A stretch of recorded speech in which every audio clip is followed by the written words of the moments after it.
Hello everyone, আসসালামু আলাইকুম। Welcome back to my channel.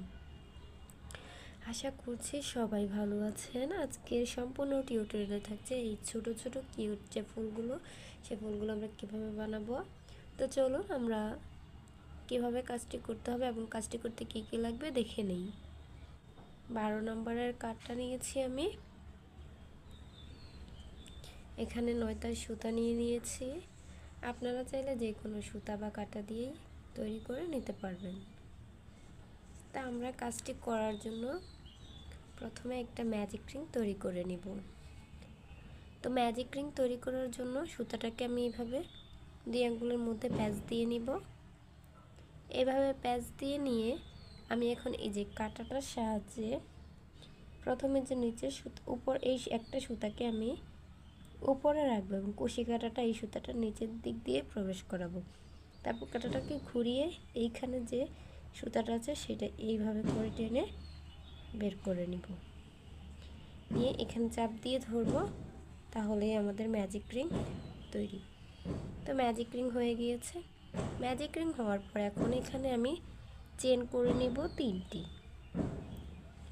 1টি, 2টি, 3টি। তো এখানে আমি 3টি চেন করে নিয়েছি এবং এই সুতাটাকে একটু টান দিলে ম্যাজিক রিংটা একটু ছোট হয়ে যাবে। এখন আমি এখানে ট্রিপল ক্রোশেট করে নিব। তো আমরা সবাই জানি ট্রিপল ক্রোশেট করার জন্য কাটার মাথায় সুতাকে 2বার প্যাঁচ দিয়ে নিতে হয়। তো আমি দেখাচ্ছি কীভাবে প্যাঁচ দিতে হবে। যে আমি একবার এক প্যাঁচ দিয়ে নিলাম, এই সেমভাবে আমি আরও একবার প্যাঁচ দিয়ে নিলাম। তাহলে আমার সুতার কাটার মাথায় সুতা হলো 3টা, 1টা, 2টা, 3টা। এখন আমি কাটাটাকে এই যে ম্যাজিক রিংয়ের ভিতর দিয়ে প্রবেশ করাবো। তারপরে এই যে সুতাটা বাড়তি, এই সুতাটাকে বের করে নিয়ে আসব। বের করার পর এখানে আমার কাটার মাথায় 4টি লুপ হলো, 1, 2, 3, 4। 4টি লুপ থেকে এখন আমি 2টি লুপ বের করে নিব। এই যে 2টি লুপ বের করে নিলাম। এখন আবার 2টি লুপ বের করে নিব। 2বার বের করে নিলাম। এখন আরও 2টি লুপ রয়েছে, এই 2টি লুপকে এখন আমি একবারে বের করে দিব। তাহলে এখানে আমাদের একটা ট্রিপল ক্রোশেট করার সময় 2টি করে 3বার লুপ ছেড়ে দিয়ে কাজ করে নিতে হয়। 2টি করে 3বার লুপ ছেড়ে দিলে একটি ট্রিপল ক্রোশেট হয়।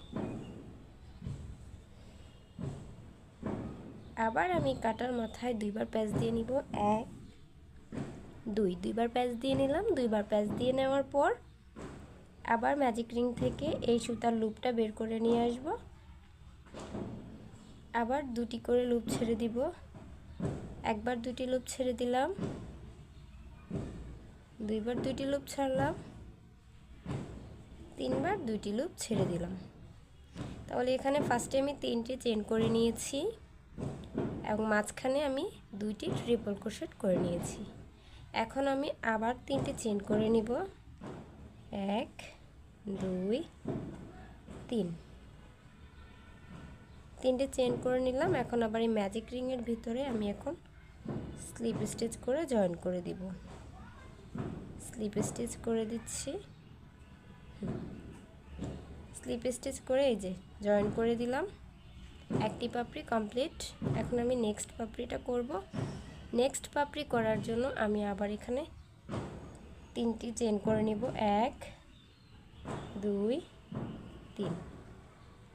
3টি চেন করে নিলাম। 3টি চেন করে এখন আবার 2বার প্যাঁচ দিয়ে নিব ট্রিপল ক্রোশেট করার জন্য। একবার প্যাঁচ দিলাম, 2বার প্যাঁচ দিলাম, 2বার প্যাঁচ দিয়ে এখন আমি ট্রিপল ক্রোশেট করে নিব। লুপ বের করে নিলাম। এখন 2টি লুপকে ছেড়ে দিব, 1, 2। আবার 2টি লুপকে ছেড়ে দিব। তাহলে একটি ট্রিপল ক্রোশেট হয়ে গেল। আবার আমি 2টি প্যাঁচ দিয়ে নিলাম। আবার আমি লুপ বের করে নিব এবং এই 4টি লুপ থেকে এখন 2টি করে 3বার লুপ বের করে দিব। একবার, 2বার, 3বার। তাহলে এখানেও 3টি চেন, 2টি ডাবল ক্রোশেট করে নিলাম। এখন আবার লাস্টে 3টি চেন করে নিব, 1, 2, তিনটে চেন করে নিলাম। এখন এখানে স্লিপ স্টিচ করে দিব। স্লিপ স্টিচ করে দিলাম। তো আমি কিন্তু 2টি পাপড়ি করে নিয়েছি। এখন এই যে 2টি পাপড়ি আমি যেভাবে করে নিয়েছি একই নিয়ম ফলো করেই কিন্তু আরও বাকি 3টি পাপড়ি করে নিতে হবে। যদি আমি একই নিয়ম ফলো করে 3টি পাপড়ি করে নিই তাহলে এখানে টোটাল 5টি পাপড়ি কমপ্লিট হবে। তো আমি 5টি পাপড়ি কমপ্লিট করে তারপর ফিরে আসছি। তো আমি 5টি পাপড়ি কমপ্লিট করে নিয়েছি। 5টি পাপড়ি কমপ্লিট করার পর আমার ফুলটা এরকম দেখতে হয়েছে। এখানে আপনারা চাইলে এটার মধ্যে পুঁতি অ্যাটাচ করে নিতে পারেন, আবার চাইলে আপনারা এমনিতেও রাখতে পারেন। এগুলো দিয়ে বেবি ড্রেস করতে পারবেন বা খোপা, হেয়ার ব্যান্ড, বিভিন্ন জিনিস ডেকোরেশন করতে পারবেন। তো আশা করছি আমার ভিডিওটি আপনাদের কাছে ভালো লেগেছে। যারা ফুল ভিডিওটি দেখেছেন তাদেরকে অসংখ্য ধন্যবাদ। আর আমার চ্যানেলের নতুন, আজকে যারা ফার্স্ট ভিডিও দেখছেন তারা অবশ্যই আমার চ্যানেলটি সাবস্ক্রাইব করে দিবেন নতুন নতুন ভিডিও পাওয়ার জন্য। আর এরকম টিউটোরিয়াল দেখার জন্য অবশ্যই আমার চ্যানেলটি ভিজিট করবেন। সবাই ভালো থাকবেন, দেখা হবে নেক্সট ভিডিওতে। সে পর্যন্ত ভালো থাকবেন। আল্লাহ হাফেজ, আসসালামু আলাইকুম।